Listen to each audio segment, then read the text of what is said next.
پیل هم د مهمو پیښو په سرټکو کوو. ترکیه کې د افغان او قزاقستاني سفیرانو کتنه.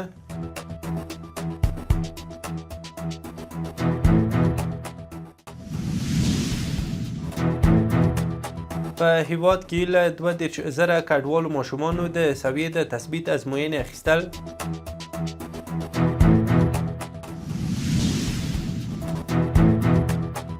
د کندهار د ارغستان ولسوالۍ په 4,000 بستریز روغتون کې د 11,000 معتادینو درملنه.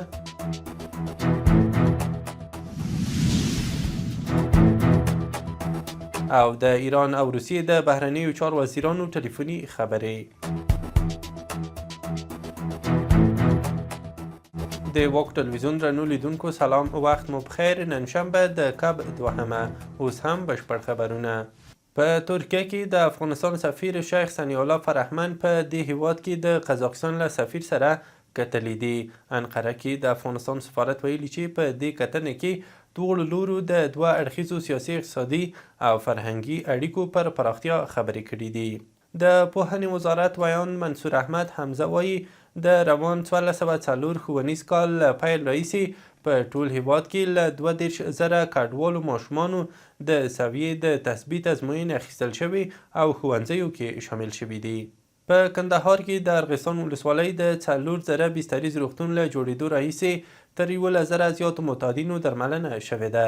د کندهار د نشهیي توکو پر وړاندې د مبارزې مدیر عصمت الله یعقوبي وایي په تیرو 4 کلونو کې 15,900 روږدي دغه مرکز ته لیږدول شوي چې له ډلې یې تر 11,000 ډېر رغېدلي او شاوخوا 2,000 نور لا هم تر درملنې لاندې دي.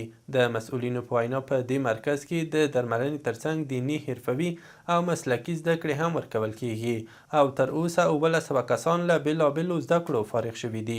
چارواکي زیاتوي په سویلي ولایتونو کې د کوکنارو کښت تر ډیره 0 ته رسېدلی او د نشهیي توکو پر وړاندې مبارزه او د روږدو درملنه چټکه شوې ده. د غور ولایت د پوهنې ریاست مسؤلینو ویلي چې روان کال په دغه ولایت کې د 19 ښوونځیو او 3 دیني مدرسو د بیا رغونې چارې بشپړې شوې دي. د یاد ریاست په وینا د 2 نورو ښوونځیو د بیا رغونې چارې هم 40% پر مخ تللي دي. د یاد ولایت ښوونکي او زده کوونکي هم د حکومت له دغه اقدامه خوښ دي او هیله څرګندوي چې د دغو ښوونځیو په بیا رغېدو سره به د زده کړو زمینه لا ښه برابره شي. د کار او ټولنیزو چارو وزارت مسؤلین وایي چې په هیواد کې کارګرو ته د جوازونو د ویش لړۍ د پراختیا په حال کې ده. د کار او ټولنیزو چارو وزارت ویان سمیع الله ابراهیمي وایي چې په دولتي او غیر دولتي بنسټونو کې دندې لرونکي باید د کار او ټولنیزو چارو وزارت څخه د کار جواز ترلاسه کړي. ابراهیمي وایي د روان کال له پیل څخه تر اوسه د هیواد په کچه نږدې 80,000 د کار جوازونه ویشلي دي. په دې کې د افغان کارګرو ترڅنګ بهرني کارګر هم شامل دي.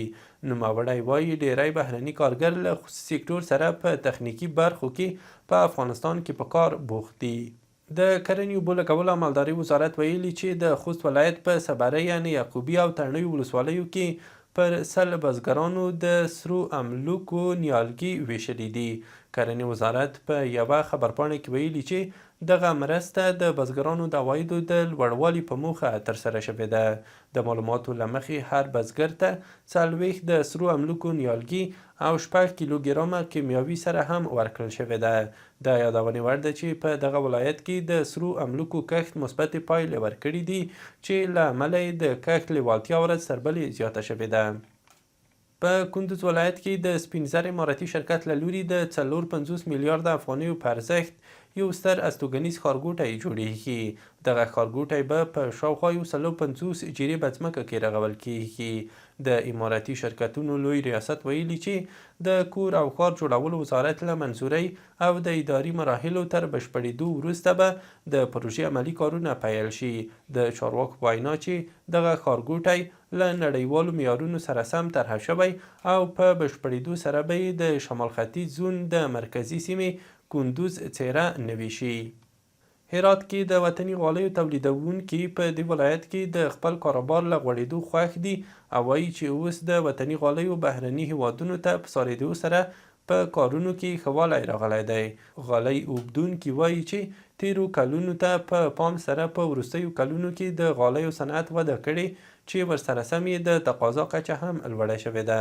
ځایي مسؤلین وایي چې ګڼ شمېر نارینه او ښځینه د غالیو په صنعت کې بوختې دي او دوی توانېدلي چې د هیواد غالۍ نړیوالو بازارونو ته معرفي کړي.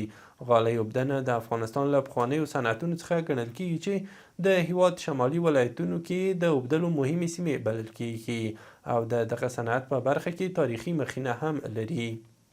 د معیار او کیفیت ادارې ویلي چې د فراه بندر له لارې 46 ټنه بې کیفیته ګاډر اوسپنه چې له کورنیو معیارونو سره سمه نه وه بیرته صادرونکو هیوادونو ته ګرځولې ده. یادې ادارې په یوه خبرپاڼه کې ویلي چې ټول توکي د هر اړخیزې څېړنې او د کیفیت د دقیق کنټرول له لارې معاینه شوي وو. چارواکي ټینګار کوي چې په ټولو بندرونو کې د ودانیزو توکو د کیفیت څارنه په شفافه، منظمه او جدي توګه ترسره کیږي او د خلکو روغتیا ته زیان رسوونکو توکو ته به هیڅکله هیواد ته د واردېدو اجازه ورنه کړي. پاکستاني رسنیو د دغه هیواد د چارواکو له قبله ویلي په اسلام آباد او څلورو نورو ولسوالیو راولپنډۍ، اټک، چهلم او چکوال کې د امنیتي عملیاتو پر مهال تر 100 زیات ناقانونه میشت افغان وګړي او مشکوک کسان نیول شوي دي. د چارواکو په وینا په عملیاتو کې له 2000 زیاتو امنیتي سرتیرو برخه اخیستې وه او د جوماتونو، بازارونو او سوګنیزو سیمو پلټنه هم زیاته شوې ده. هغوی خبرداری ورکړې چې بې اسناد افغانان د اسناد سم کړي که نه نو له قانوني اقدام سره به مخ شي. اخوا د اسلامي امارت کډوالو چارو وزارت تل پر ګاونډیو هیوادونو په ځانګړې توګه پر پاکستان غږ کړی چې له افغان کډوالو سره ښه چلند وکړي. له هیواده بهر دا چې د ایران د بهرنیو چارو وزیر عباس عراقچي له خپل روسي سیال سرګي لاروف سره په ټلیفوني خبرو کې د دواړو هیوادونو پر اړیکو او د سیمې او نړۍ پر وروستیو تحولاتو خبرې کړې دي. ایراني رسنیو ویلي چې عراقچي د اټومي وسلو د نه خپرېدو تړون پر بنسټ د ایران د حقونو پر خوندیتوب ټینګار کړی او ویلي دي چې تهران د یوې عادلانه او متوازن هوکړې لپاره جدي ډیپلوماټیکې هڅې روانې ساتلې دي. هغه همداراز په نړیوالو ناستو کې د روسیې له دریځه ملاتړ څرګند کړی او لاروف ته یې د تهران او واشنګټن ترمنځ د وروستیو خبرو اترو په اړه معلومات وړاندې کړي دي. بلخوا د ایران او امریکا ترمنځ د کړکېچ له زیاتېدو سره هممهاله نیویارک ټایمز راپور ورکړی چې امریکا له سیمې خپلو پوځي اډو څخه سلګونه سرتیري ایستلي دي. ویل کېږي چې دغه ځواکونه د قطر له العدید هوایي اډې او د بحرین له پوځي مرکزونو څخه د احتمالي بریدونو د مخنیوي په موخه لیږدول شوي دي. په همدې حال کې امریکایي چارواکو رویټرز ته ویلي چې د ایران په تړاو پوځي چمتووالی پرمختللې مرحلې ته رسېدلی او بېلابېل انتخابونه تر ارزونې لاندې دي. ټاکل شوی د امریکا کانګریس د ولسمشر د پوځي واکونو د محدودولو په اړه هم رایه ورکړي. بل لور ته آلمان او فرانسې خپلو وګړو ته له ایران څخه د وتلو سپارښتنه کړې ده. د امریکا ولسمشر ډونالډ ټرمپ اعلان کړی چې د 150 ورځو لپاره به پر ټولو هیوادونو 10% نړیواله ګمرکي مالیه ولګوي.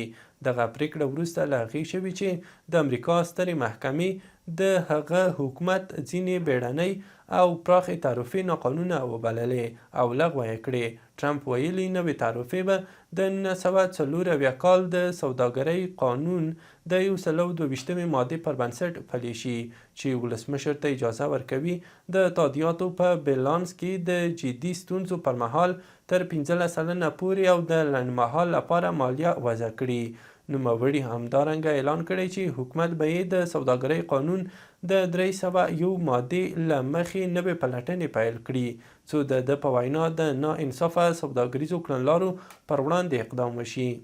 نن د فبرورۍ 21 هر کال د مورنیو ژبو د نړیوالې ورځې په توګه لمانځل کیږي څو د ژبني او کلتوري ځانګړنو په اړه پوهاوی لوړ او بېلابېلو ژبو ته وده ورکړل شي.